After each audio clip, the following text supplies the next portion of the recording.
آقا کریم علیہ السلام نے ارشاد فرمایا کہ کون ہے جو مجھ سے یہ کلمات لے اور ان پر خود عمل کرے اور پھر آگے ان لوگوں تک پہنچائے جو ان چیزوں پر عمل کریں۔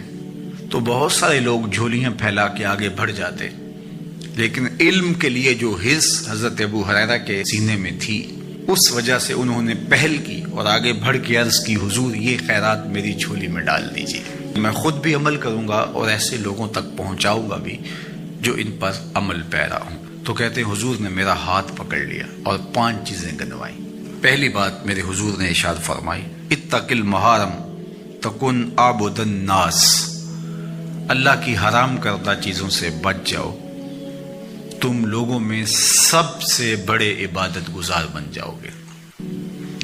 نیکی کرنا بہت اہم ہے، لیکن یہاں جو تعلیم دی گئی وہ گناہ سے بچنے کی ہے۔ ایک شخص رات کو 100 نفل پڑھ لیتا ہے، لیکن صبح اٹھ کے کسی کا حق غصب کرتا ہے، کسی کو گالی دیتا ہے، جھوٹ بولتا ہے، کم تولتا ہے، کم ناپتا ہے، اللہ کے حکام کو توڑتا ہے، اور دوسرا شخص ساری رات عشاء کی نماز کے بعد سویا رہا اور دن کو فجر کے بعد اس نے جھوٹ نہیں بولا، کسی کو تنگ نہیں کیا، اللہ کی مخلوق کو ضرر نہیں پہنچایا، تو شریعت ایسے شخص کو پسند کرتی ہے جو اللہ کی حرام کردہ چیزوں سے بچ جائے۔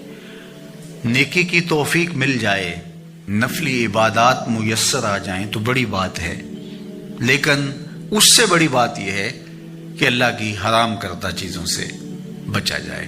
دوسری بات ارشاد کی، وَرْضَ بِمَا قَسَمَ اللَّهُ لَكَ تَكُنْ أَغْنَى النَّاسِ، اللہ کی تقسیم پہ راضی ہو جا، لوگوں میں سب سے بڑا غنی تو ہوگا۔ دولت کی کثرت سے بندہ غنی نہیں بنتا، کتنے دولت مند ہیں، نفس کی کمینگی ہی ختم نہیں ہوتی۔ تو غنی اس وقت بندہ بنے گا جب اللہ کی تقسیم پہ راضی ہو گیا، اللہ نے جس حالت پہ رکھا اس حالت پہ خوش ہے کہ میرے مالک نے مجھے جو دے دیا یہ میرے لیے اس نے مناسب جانا، تو بس میں اس پہ راضی ہوں، میں اس پہ خوش ہوں۔ اور اگر انسان یہ نہیں چاہتا اور نہیں کرتا تو جہاں بھی ہوگا وہ مطمئن نہیں ہوگا۔ پھر ارشاد فرمایا، وَأَحْسِنْ إِلَىٰ جَارِكَ تَكُنْ مُؤْمِنًا، اپنے ہمسائے کے ساتھ سلوک اچھا کر تو کامل مومن ہو جائے گا۔ جو آپ کا ہم سایہ ہے تو آپ کا سایہ شفقت کا اس پر پڑنا چاہیے۔ آپ کا ہم سایہ آپ کی طرف سے سخت دھوپ میں اذیت گوارا نہ کرے، بلکہ آپ کے ہمسائے کے آپ ہمسائے ہی قرار پائیں، تو آپ کے ایمان کی کسوٹی یہ ہے، آپ کے مومن ہونے کا معیار یہ قرار دیا گیا کہ آپ اپنے ہمسایوں کے ساتھ کیسے ہو۔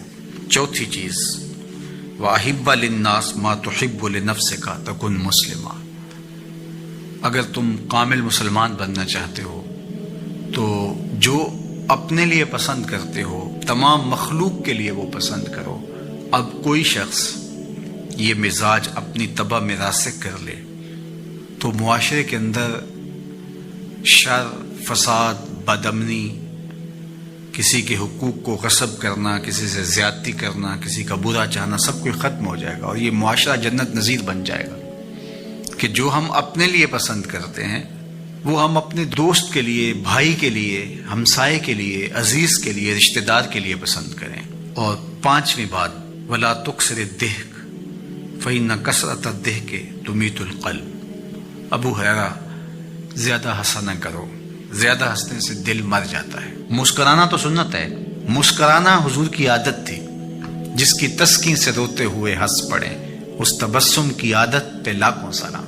مسکرانے کے بعد اگلا مرحلہ دہک کا آتا ہے، لیکن دہک کبھی کبھی حضور سے صادر ہوا، اور کہا یہ حضور علیہ السلام سے صادر نہیں ہوا، تو کہے سے منع کر دیا گیا۔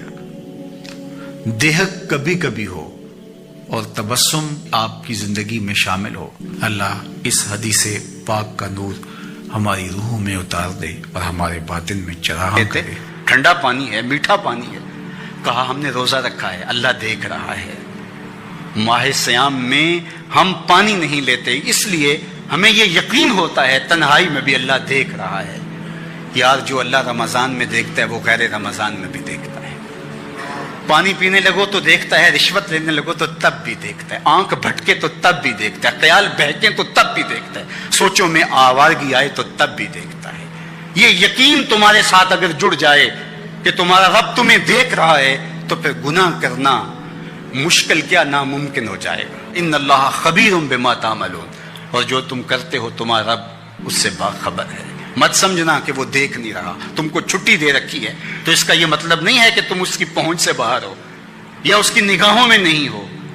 تمہارے ایک ایک لمحے کو وہ دیکھ رہا ہے، ایک ایک ساعت کو ملاحظہ کر رہا ہے. بند کمرے ہوں یا مخفی غاریں، تم جہاں بھی داد عیش دو تمہارا رب تمہیں دیکھ رہا ہے. کالے پہاڑ کی گہری غار میں چیونٹی چلتی ہے تو اس کے ننھے اور مہین پاؤں سے سینہ سنگ پر جو لکیر بنتی ہے تمہارا رب اس کو یوں دیکھتا ہے جیسے دیوار چین کو دیکھتا ہے. تو کیا وہ تمہارے اعمال کو نہیں دیکھتا؟ تمہارے ایک ایک عمل کو، تمہارے ارادے کو، تمہاری آنکھوں کی خیانت کو، تمہارے دل کے ارادے کو دیکھتا ہے. ایک ایک چیز سے وہ آگاہ ہے. وَلَا تَكُونُوا كَالَّذِينَ نَسُوا اللَّهَ، اور ان لوگوں کی طرح نہ ہو جانا جنہوں نے اللہ کو بھلا دیا، غافل ہو گئے، اپنی خواہشات کی زندگی گزارنے لگے. یہ جہاں مٹھا اگلا کس نے ڈٹھا، آرزوؤں کے نوکر بن گئے. جس طرح نفس اور شیطان ان کو چلا رہا اس طرح چل رہے ہیں. جو لوگ اللہ کو بھول گئے، اللہ فرماتا ہے اللہ نے انہیں ان سے غافل کر دیا. اللہ جب کسی سے ناراض ہوتا ہے تو ہدایت چھین لیتا ہے. اسی لیے ہمیں ہر روز ہر نماز کی ہر رکعت میں ہدایت مانگنی ہوتی ہے. اہدنا الصراط المستقیم، ہر روز مانگتے ہیں، ہر نماز میں مانگتے ہیں، ہر رکعت میں مانگتے ہیں. اللہ ہمیں ہدایت پہ گامزن رکھنا. اللہ جب کسی سے ناراض ہوتا ہے تو ہدایت کے دیے بجھ جاتے ہیں، اندھیروں میں بھٹکنے لگتا ہے. شیطان اس کو دھوکے میں مبتلا کر دیتا ہے. اسی زندگی کو مقصود زندگی سمجھ لیتا ہے، اس سراب کو آب حیات سمجھ لیتا ہے، جس کو یہ بھی نہ پتا ہو کہ میں ہوں کون، میں کہاں ہوں، میرا مقصد زندگی کیا ہے، مقصد حیات کیا ہے. کھانا پینا اور لذتوں کا حصول یہ تو چوپائے بھی کرتے ہیں. تو اشرف المخلوقات کاہے کا ہے؟ یہ زندگی تو ان کی بھی ہے کہ وہ اچھا کھاتے ہیں. تم تو ایک پاؤ بھر گوشت کھا لیتے ہو اور شیر روز ایک ہرن چاٹ جاتا ہے. وہ تیرے سے زیادہ کھاتا ہے، تیرے سے زیادہ طاقتور ہے. ہاتھی کا جسم تیرے سے کہیں بڑا ہے.